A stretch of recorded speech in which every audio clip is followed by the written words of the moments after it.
The other day we took a look at Swage blocks and discussed a little bit about how useful they were, what kind of things you could do with them, some of the variety that you find in Swage blocks.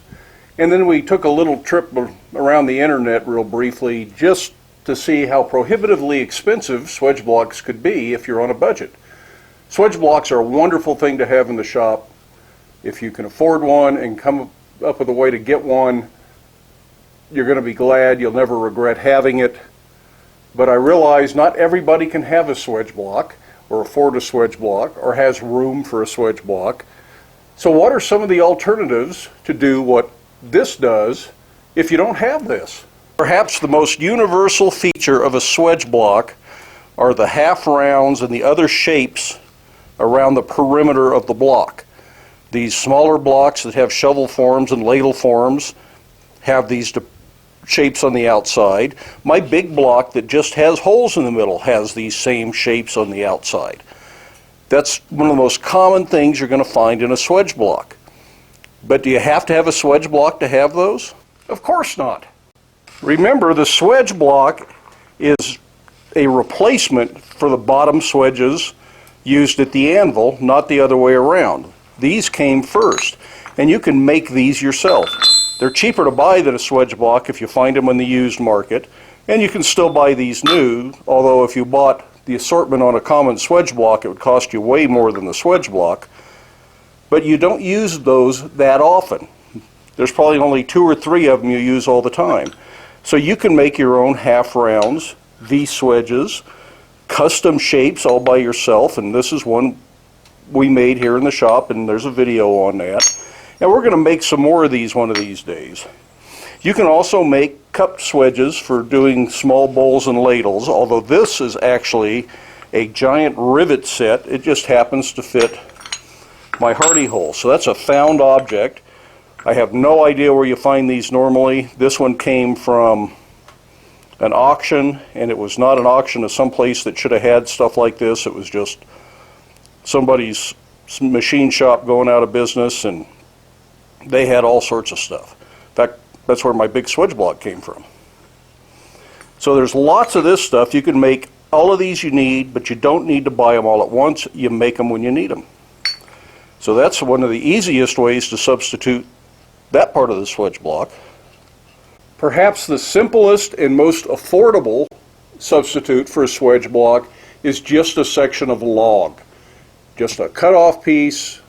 You work on the end grain, and you can do anything you want with this within reason.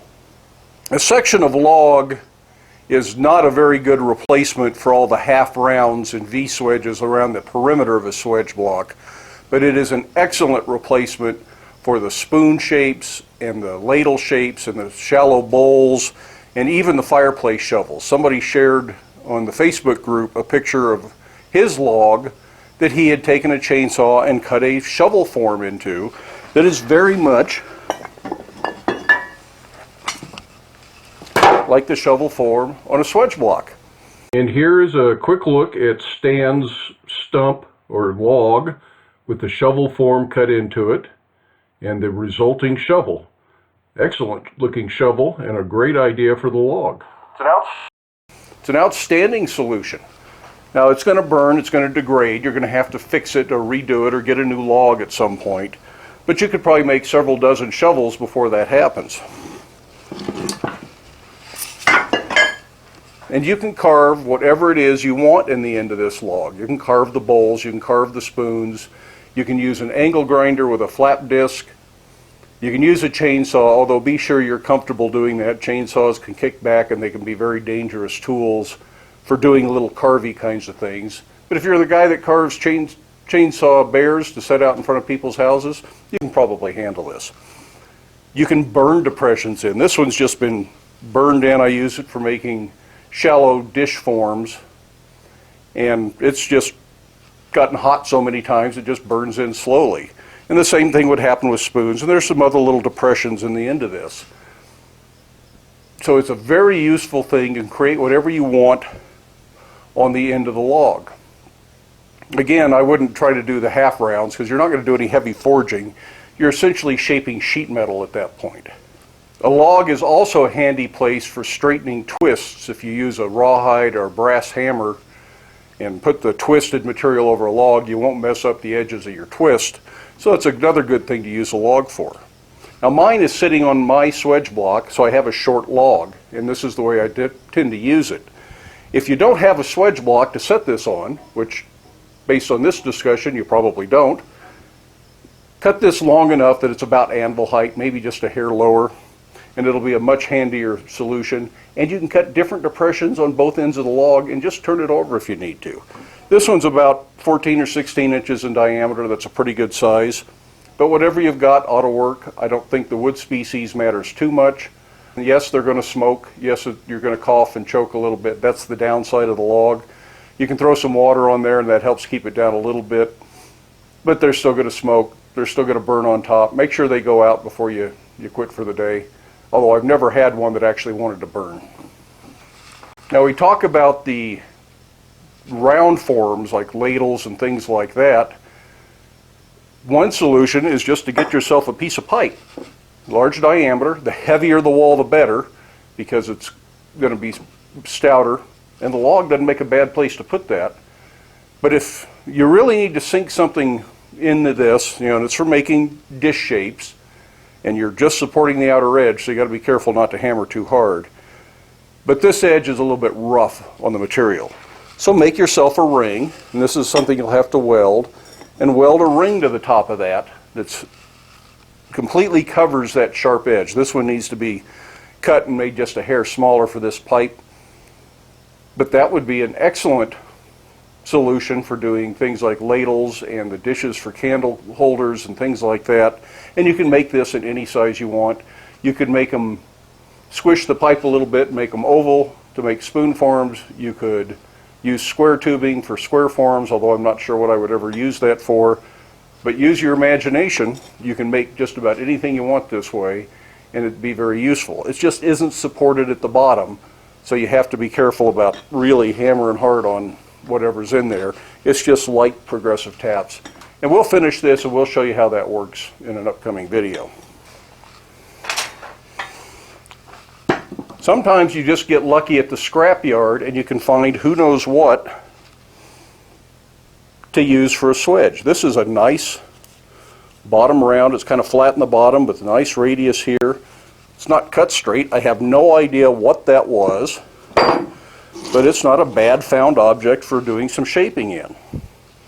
I have a similar one that just has a round hole in it. So that would be useful for drifting or punching through. You might need to find some other way to support it because you can't punch all the way through into the log, but set over the vise or maybe a big hardy hole in your anvil, that might be a very useful thing to have. Hard to say. Just keep your eyes open when you're out scrounging for stuff. Here's a great big dishing tool. I even use this one every now and then. It's a giant chain link. That thing is 18 inches long, 11 inches wide. I'd like to see the whole chain and what it was doing. But I just got this one chain. Again, it came from an auction, and it was pretty cheap because nobody else wanted a big chain link. Only blacksmiths care about that. But this shape right here would be very good for a shovel form shape. You could just work that in there. You can use across here for shaping some things, and if you need longer, you can shape. I suppose someday I ought to cut a big dish and just make a kind of a platter sort of a thing using this, just to see what it does.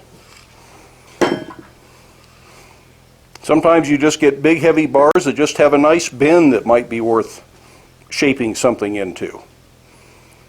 And this is one I actually have a section cut off of. This is for my carving adzes. This is just the right curve, so I use it under the fly press as a bottom die, and it's just a cut off section that I use to swedge the curve in the adzes with. So just keep your eyes out for found objects. You might find all sorts of great stuff. Have you ever seen anybody make a bell out of an old pressurized gas cylinder, oxygen cylinders, or CO2 cylinders? That's a fairly popular thing. When somebody gets one of these old cylinders and they cut the bottom off, or the cylinder company probably cuts the bottom off because they're decommissioned and they cut them in half to destroy them, The bottom half typically has a nice hollow depression. Some of them are fairly smooth, some of them are not. This one's got a number stamped in it that might mess up your work. But they're all different sizes, all different curves, and they're probably thick enough that you can polish them up just fine. These things are about 3/16 of an inch thick. That one's about 1/4, so I can probably grind that stamped in number out of that one to make it better and smoother. But these are an excellent ladle or bowl form. Not bad for spoons if you think about it a little bit. And I've even done skillets by using this to create a dome and then flattening the bottom out to create the flat bottom of the skillet. And we'll take a look at that in a future video as well. Now this one's a little different. It's domed on the outside. I've never seen another one quite like it. I'm sure it was a special cylinder for a special purpose. But you could cut this down and still work on the inside. There's got to be a good use for that, so I might try to trim this off, polish the sides up.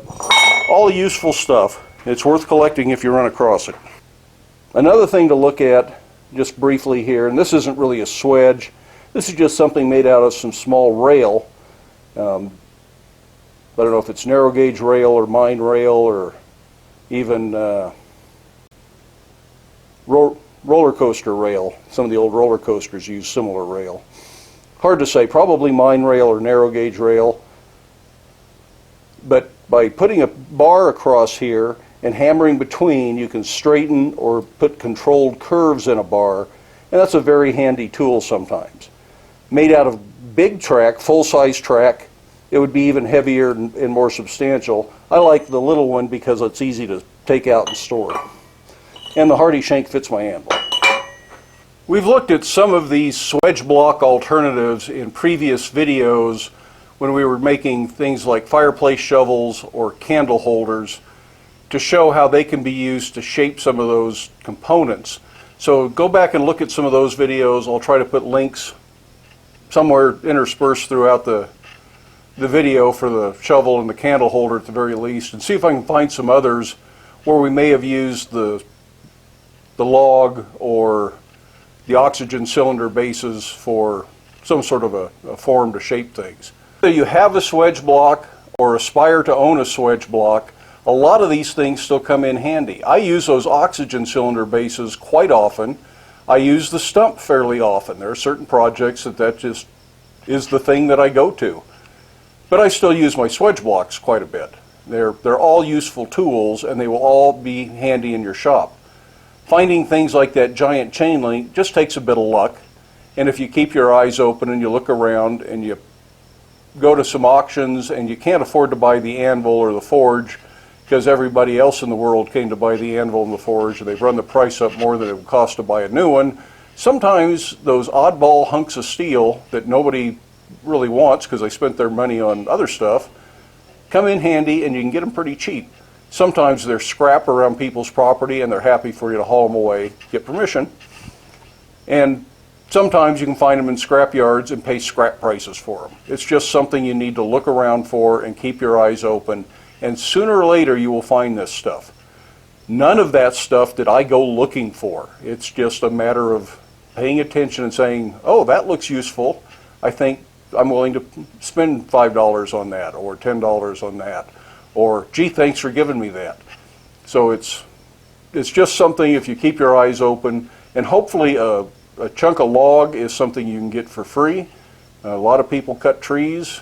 Most arborists and tree people, if you just tell them, I need this for the blacksmith shop, they'd probably give you a chunk. Even the firewood dealer that sells it by the cord, that's not that much wood to him. Probably he would sell it pretty cheap. You might look for $5 or $10 to get a nice log.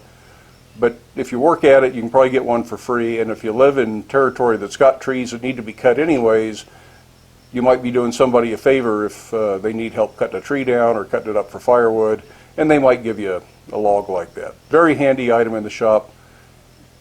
Even if you have a swedge block, I think you ought to have the log. Well, that's pretty much it for the subject of substitute swedge blocks or swedge block-like items, however you want to look at it. I hope that was useful for you.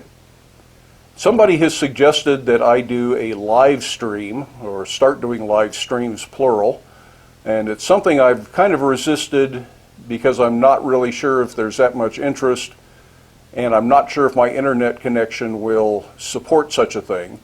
But if people seem to be interested and would like to do that every couple of weeks maybe, I'll look into it. But if there's no interest, it's not worth the trouble. I think I've got to get some sort of an encoder downloaded so that my computer will talk to YouTube's live streaming, and I won't be able to do it from the shop. It'll have to be done from the office in the house because I don't have any kind of internet connection at all in the shop. So it's not going to happen from up here, and it won't have anything to do with forging. It would just be a question and answer session.